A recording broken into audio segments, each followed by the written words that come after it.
Coming up is our next speaker, Carly Fordham. Carly is commercial leader at Arctic Shores. Her title for her talk today is Rethinking Talent in 2023, assessing a candidate's potential holistically. Bit of context on Carly before she comes up. She joined Arctic Shores as their CRO last year, having previously led sales at CEB, now Gartner. And she channels a wealth of international experience, which includes a 6-year stint in Australia building new teams at startups and also at listed giants as well. So please, would you give a warm welcome to Carly Fordham? Thank you. Thank you. Okay, the clicker is working. Hi, everyone. I am Carly Fordham, as he said. I'm CRO with Arctic Shores. I'm so excited to be here and speak to you all. Thanks so much for inviting me.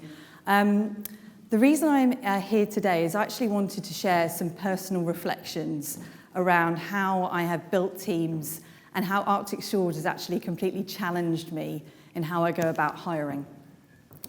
The reason this is so important today is because of the environment that we're all in. So we know we're about to enter a tough period, and we've had a challenging time across this year as well. When you think about finding people, when you think about the premium that leaders are paying for sales talent, recruiter fees. So there are challenges that we need to address and think differently about in order to be able to successfully come through the next couple of years.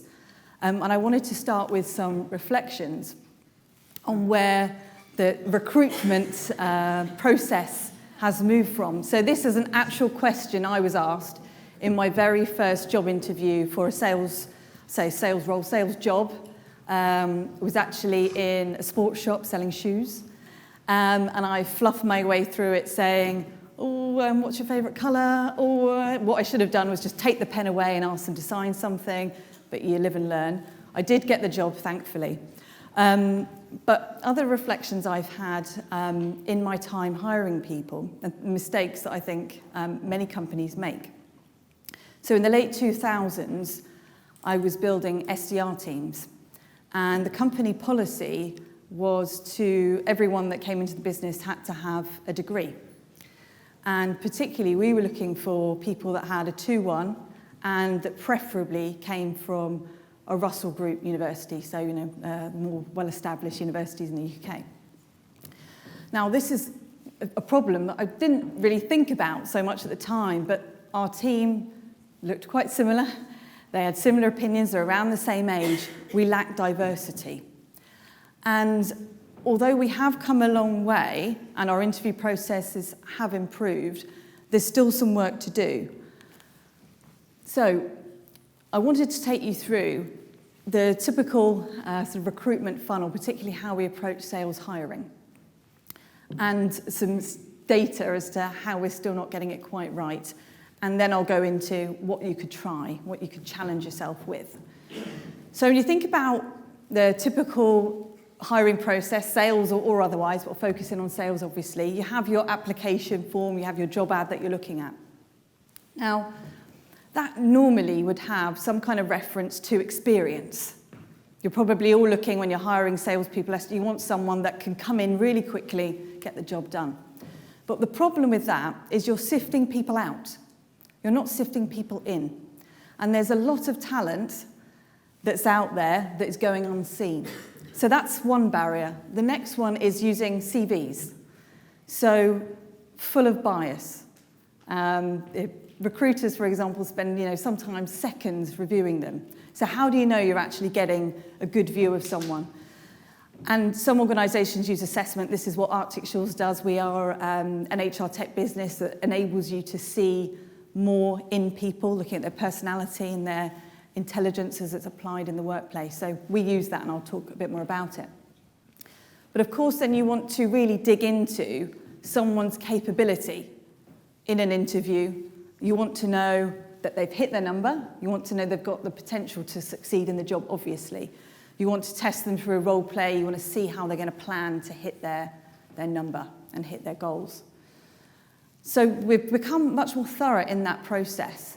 But my concern is, and it's probably a concern for many of you, is that we still have a lot of challenges that we're experiencing, particularly in this market. So over half of salespeople are looking for a new job. 20% of sales leaders think they're going to achieve their number this year. Cost of a bad hire, so if you think about cost of turnover, someone leaving, replacing them, that's just from one US study from a university, but there's quite a range there in terms of hundreds of thousands that could be potentially walking out the door. And if we talk about diversity, we still have a huge problem. If I reflect on gender in particular, in mid-November, you might have heard of the Gender Pay Gap Day. In mid-November, it's essentially the day where women stopped earning for the rest of the year because of the pay gap. So I wanted to take you through a way to rethink how you bring people into your business, because even if you're not hiring as many people as we go into the next year, you still will be doing some hiring. So I thought this was particularly relevant. So what we need to do is move away from a reliance on experience and hire for potential and essentially ditch the CV. This, I won't go through all the steps here, but this is an extract from a playbook that we're about to release to support talent acquisition teams on this journey and how they can go about doing it.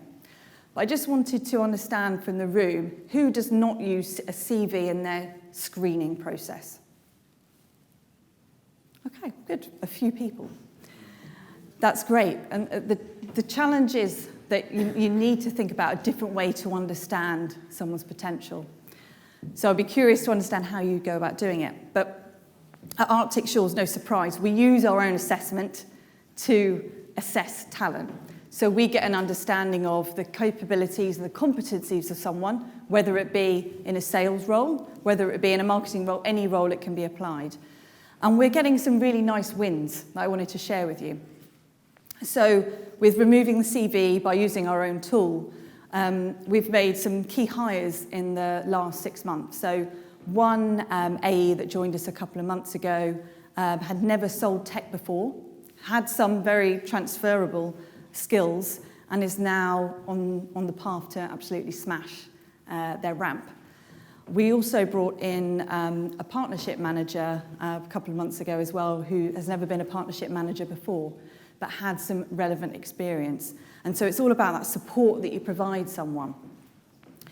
The reason that we need to rethink and change again is because I'm sure we all want diverse teams. Diverse teams perform better.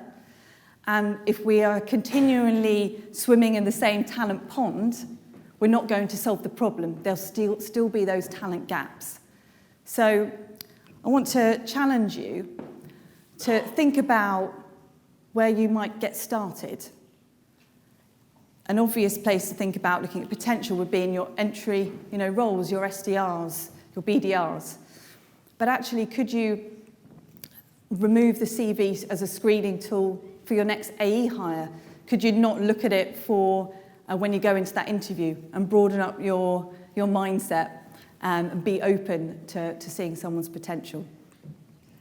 So I wanted to leave that with you. I'm very happy to have a conversation with anyone about how we took this approach and how you might too. But thank you very much for your time, and good luck for the rest of your Q4. Thank you.